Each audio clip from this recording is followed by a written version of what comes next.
Lesson 4.8 is on pages 123 through 126, and our skills for this lesson is applying some number formatting.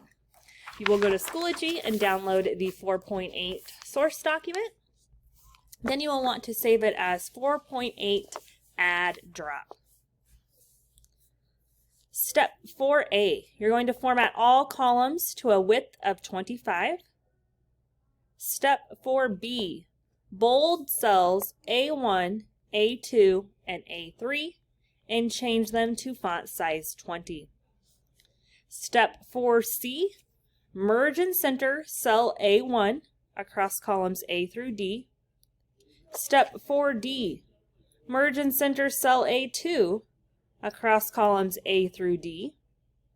Step 4E, merge and center cell A3 across columns A through D. Step 4F, bold row 7. Step 4G, right align cells B8 through D15.